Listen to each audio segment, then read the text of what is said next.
बिस्मिल्लाहिर्रहमानिर्रहीम। सबसे पहले तो चेयरपर्सन साहिबा, कल रात को जो मस्जिद अक्सा पे इसराइली फ़ोर्सेस की तरफ से तशद्दुद किया गया और जो मुसलमान इबादत कर रहे थे, बच्चों पे और ख़वातीन पे जिस किस्म का अटैक और वायलेंस किया गया मस्जिद अक्सा में इसराइली फ़ोर्सेस की जानिब से, उसकी मैं भरपूर मज़म्मत करती हूँ। और इस ऐवान के तवस्सुत से मैं समझती हूँ पूरी ऐवान इस पे मुत्तफ़िक है और हमारे फ़ॉरेन मिनिस्टर ने भी इसकी पुरज़ोर मज़म्मत की है, क्योंकि पूरी दुनिया भर में मुसलमानों की दिल आज़ारी हुई है, हमें तकलीफ़ पहुँची है इस चीज़ से। और आज वक्त है कि हम सवाल उठाएं कि where are the human rights champions in the world. वरना तो हर छोटी बात पे champions of democracy, champions of human rights और सारे आ जाते हैं, लेकिन जब बात मुसलमानों की होती है तो मैं ये कहना चाहती हूँ कि मुस्लिम लाइव्स मैटर। और इस किस्म की जो कल जो तशद्दुदाना रवैया हुआ है, इसके ऊपर हम भी जो है वो समझते हैं कि आलमी दुनिया को, पूरी दुनिया को अपनी साइलेंस जो है उसको तोड़ना पड़ेगा, चुप को और खामोशी को तोड़ना पड़ेगा। और मस्जिद अक्सा में जो मुसलमानों का एक कत्ले आम हुआ, जो तशद्दुद हुआ, जो वायलेंस हुआ, उसके ख़िलाफ़ एक्शन का टाइम है। जी, मैं बात करना चाह रही हूँ अब कुछ मुल्की मामलात के ऊपर। तो चेयरपर्सन साहिबा, कल 4 अप्रैल था और 4 अप्रैल जो है वो कौन नहीं जानता कि पाकिस्तान में जिस तरह से एक अदालती कत्ल हुआ और शहीद जुल्फ़िकार अली भुट्टो को जिस तरीके से जमहूरियत के चैम्पियन जिन्हें कहा जाता है, जिन्हें कायदे अवाम कहा जाता है, जिनकी वजह से पाकिस्तान में ये जो मुत्तफ़िका आईन 1973 का कॉन्स्टिट्यूशन आया और वो कॉन्स्टिट्यूशन जो है उसको 50 साल मुकम्मल हो रहे हैं, ये बात इस चीज़ की अक्कासी करती है कि शहीद जुल्फ़िकार अली भुट्टो की क्या कुर्बानियाँ हैं, क्या कॉन्ट्रीब्यूशंस हैं। और ऐसे पाए के लीडर को जिन्हें दुनिया आज तक नाम याद रखती है और पूरी दुनिया में जिनका नाम है, शहीद जुल्फ़िकार अली भुट्टो का, जिन्होंने इस्लामी उम्मा को एक करके तमाम ममालिक की सरबराही कॉन्फ्रेंस जो है उन्होंने की, उनके साथ जो नाइंसाफ़ी हुई है, वो नाइंसाफ़ी किसी और ने नहीं की, वो नाइंसाफ़ी हमारी इंसाफ देने वाले इदारों की तरफ से हुई और उसे अदालती कत्ल कहा। ये मैंने नहीं कहा, ये उन जजेस की ज़बानी है जिन जजेस ने एतराफ़ किया कि उन्होंने अंडर इन्फ्लुएंस आके शहीद जुल्फ़िकार अली भुट्टो को इस कौम से छीना। लेकिन वो ये भूल गए थे कि जुल्फ़िकार अली भुट्टो आज भी जिंदा हैं, वो इस ऐवान में जिंदा है। जब तक ये ऐवान पाकिस्तान का चलता रहेगा, पाकिस्तान कायम और दायम रहेगा, शहीद जुल्फ़िकार अली भुट्टो का नाम जिंदा रहेगा।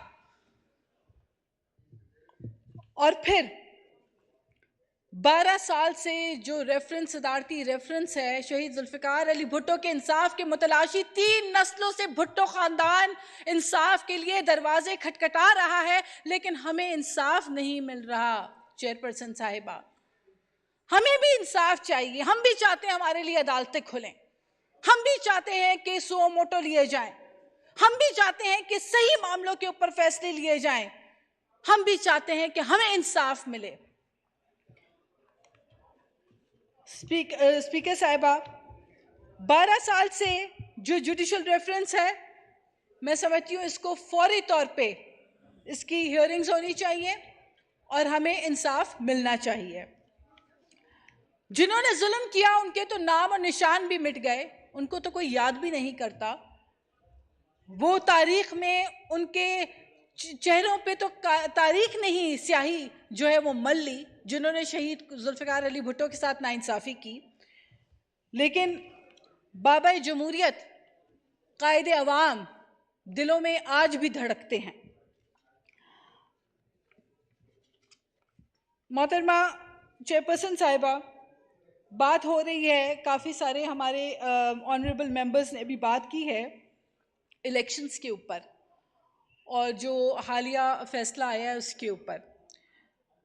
देखिए, हम अदालतों का एहतराम करते हैं, हम तो शहीद मोहतरमा बेनज़ीर भुट्टो के जो है पार्टी के वर्कर्स हैं। हमारी तो शहीद बीबी कह गई थी कि हमने अदालतों का एहतराम कल भी किया, आज भी किया और आइंदा भी करेंगे, और ये रिकॉर्डिंग में मौजूद है बीबी शहीद की बातें कि उन्होंने किस कदर हमेशा एहतराम किया इदारों का और पासदारी की। लेकिन हम तो सिर्फ ये गुजारिश कर रहे थे एक लार्जर बेंच की, जो कि हमारा हक है। यही फैसला अगर लार्जर बेंच की तरफ से आता तो पूरी पार्लियामान उसको मानती, हर फर्द उसको मानता। बिल्कुल उसी तरह से कि इस पार्लियामेंट में भी बैठे हुए अगर 3 लोग एक साइड पर बैठकर एक फैसला कर लें तो वो अक़लियती फैसला करार दिया जाएगा, अक्सरियती फैसला करार नहीं दिया जाएगा। और फैसले जब अक्सरियत से आते हैं तो उनमें ताकत होती है और उनको मानना, उनका एहतराम करना सबकी जिम्मेदारी होती है, आईनी जिम्मेदारी होती है। और ये पार्लियामेंट है, यहाँ पे आईने पाकिस्तान की पासदारी करने के लिए हम सब बैठे हैं। मुझे यकीन है कि हुकूमत जो है वो आइन के साथ रहेगी और आइन के ऊपर अमल दरामद करेगी, और जो कानून इजाज़त देता है, जो गुंजाइश कानून की जानिब से हमें मिलती है, उसी के ऊपर अमल दरामद होगा। लेकिन सवाल ये उठता है कि एक शख्स जो कभी अंपायर की उंगली की बात करता है, जो कभी एक पेज की बात करता है, वो जो एक लाडला शहजादा है जिसकी मनमानी से ऑन और ऑफ का बटन वो करता है, वो कहता है केपीके में अपनी ही हुकूमत अपनी ही मर्जी से डिसॉल्व कर देता है। फराह गोगी की करप्शन की कहानियां जब ज़द-ए-आम होती हैं, ज़बान ज़द-ए-आम होती हैं, और करप्शन के चर्चे, ट्रांसफ़र, पोस्टिंग, पंजाब की पुअर गवर्नेंस की जब रुदाद सुनाई देती है और गूंज आती है, तो ऐसे में वो अपनी पंजाब की असेंबली खुद तहलील कर देता है। वो ये भूल जाता है कि आज पाकिस्तान जिस मुआशी बहरान को फेस कर रहा है, उस मुआशी बहरान में धकेला उसी लाडले ने है पाकिस्तान को। और फिर वो ये भी भूल जाता है कि 1/3 पाकिस्तान सैलाब की जद में है। हमने तो नहीं देखा एक दिन, मेरे ख्याल नहीं किसी अवाम में बैठे हुए किसी शख्स ने, किसी भी अवाम में से किसी ने इमरान खान को सैलाब जदगान के साथ हमदर्दी करते हुए या उनके साथ 2 मिनट खड़े होते हुए फोटो शूट जो कर लेते हैं, सोशल मीडिया पे चला लेते हैं, वही कर लेते। हमें नजर नहीं आए सैलाब जदगान के साथ इमरान खान और उनकी जमात और उनके झत्ते नजर नहीं आए।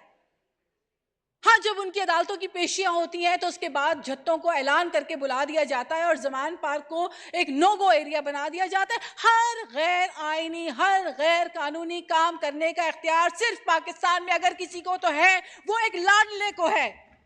और ये लाडलापना मजीद नहीं चल सकता, क्योंकि पाकिस्तान आईने पाकिस्तान के हिसाब से चलेगा और आईने पाकिस्तान में किसी लाडले की कोई गुंजाइश नहीं है। मोहतरमा स्पीकर साहिबा, चेयरपर्सन साहिबा, बात यह है कि इस मुल्क को जितना नुकसान, जितनी एक फैशिज्म की सोच, जितनी पोलराइजेशन, जितनी नफरत और हेट की सियासत में धकेला गया है, मैं नहीं समझती कि ये कोई अनप्लान्ड तरीका है। ये एक मुनज़्ज़म अंदाज से किया गया है और आप देख रहे हैं कि इसके असरात जो है वो हमारे ट्रिकल डाउन इफेक्ट जो है वो आम आवाम तक इसके असरात जा रहे हैं। आज मुश्किल वक्त है, इस मुश्किल वक्त में डालने वाली जमात इस पार्लियामेंट से बाहर बैठी हुई है। इस मुश्किल में धकेलने वाली सियासी जमात जो है वो ये कहती है कि अगर हुकूमत में वो नहीं तो वो पार्लियामेंट को भी नहीं मानेंगे। इस माशी मुश्किल में धकेलने वाली जमात, जिसको मैं सियासी जमात भी अब नहीं समझती, वो ये समझती है कि वो अगर वजीर आजम नहीं तो कोई वजीर आजम नहीं होगा। वो ये समझते हैं कि फैसला अगर उनके हक में ना आए तो वो फैसले को रोन डालेंगे। वो ये समझते हैं कि वो झत्ते लेके अदालतों के बाहर जाएंगे, हमलावर होंगे तो वो अपनी मर्जी के मनमानी फैसले इन्फ्लुएंस कराने में कामयाब होंगे। लेकिन ऑनरेबल चेयरपर्सन साहिबा, इस तासुर को खत्म करने का वक्त आ गया है, क्योंकि पाकिस्तान में टॉलरेंस की सियासत की जरूरत है, पाकिस्तान को इस्तेहकाम की जरूरत है, पाकिस्तान को मुआशी इस्तेहकाम की जरूरत है, पाकिस्तान को आगे बढ़ने की जरूरत है, पाकिस्तान को डेवलपमेंट की ज़रूरत है और इन तमाम चीज़ों के लिए हमें मुत्तहिद होकर यकजहती के साथ पाकिस्तान को आगे बढ़ाना पड़ेगा। हमें इसको कायदे आज़म का पाकिस्तान बनाना है, हमें इसको जुल्फ़िकार अली भुट्टो शहीद का पाकिस्तान बनाना है, हमें इसको बहादुर लीडरों का पाकिस्तान बनाना है जो अपनी जान हथेली पे रख के फांसी के फंदे को भी चूम लेते हैं, नकाब ओढ़ के जो है वो अदालतों में नहीं जाते। हमें इसे बहादुर शेरों का पाकिस्तान बनाना है। ऑनरेबल स्पीकर साहिबा, बातें तो बहुत हैं, लेकिन मैं समझती हूँ कि जो फैसले हैं, अदालती जो फैसले किए जाते हैं, उसके लिए अंग्रेजी में कहावत है कि the worst form of injustice is pretended justice. The worst form of injustice is pretended justice. अगर आप प्रिटेंड कर रहे हो कि आप इंसाफ कर रहे हैं और आप नहीं कर रहे इंसाफ, तो इससे बड़ी नाइंसाफी कोई नहीं हो सकती। और इस तकलीफ को हमने सहा है, इस तकलीफ को एक जियाला ही जान सकता है। आज भी जब 4 अप्रैल का दिन आता है तो हर आंख अश्कबार होता है, हर दिल दुखी होता है। आज भी अवाम, पाकिस्तान की अवाम जुल्फ़िकार अली भुट्टो शहीद का गम जो है उसको नहीं भूली है, क्योंकि हमें पता है कि तब भी प्रिटेंड किया गया था जस्टिस हुआ नहीं था। And that is the worst form of injustice that we have faced. इसलिए मैं अपनी बात को समेटते हुए दोबारा यही कहूँगी कि ये पार्लियामान है और पार्लियामेंट को हम सुप्रीम इसीलिए कहते हैं कि ये अवाम की तर्जुमानी करने वाले मेंबरान पे मुश्तमिल वो फोरम है जहाँ पे अवाम के हकूक़ की तर्जुमानी भी की जाती है, अवाम के लिए क़वानीन भी बनाए जाते हैं, कानून साजी की जाती है और उन पे अमल दरामद कराना भी इसी पार्लियामान की जिम्मेदारी है। इलेक्शन कमीशन ऑफ पाकिस्तान को एम्पावर करना भी हमारी जिम्मेदारी है। ये कैसे मुमकिन है कि एक सूबे में इलेक्शन जो है वो पहले करा दिए जाएं क्योंकि लाडले की फरमाइश है, और फिर उसके बाद जब लाडले हार जाएंगे तो फिर लाडला रोना रोएंगे, फिर वो डी चौक उनको याद आएगा, फिर वो कहेंगे मेरे साथ धांधली हो गई क्योंकि वफाकी हुकूमत मेरी नहीं थी, लिहाजा मेरे साथ तो नाइंसाफ़ी हो गई है। तो हम चाहते हैं कि इंसाफ के तकाजे पूरे हों।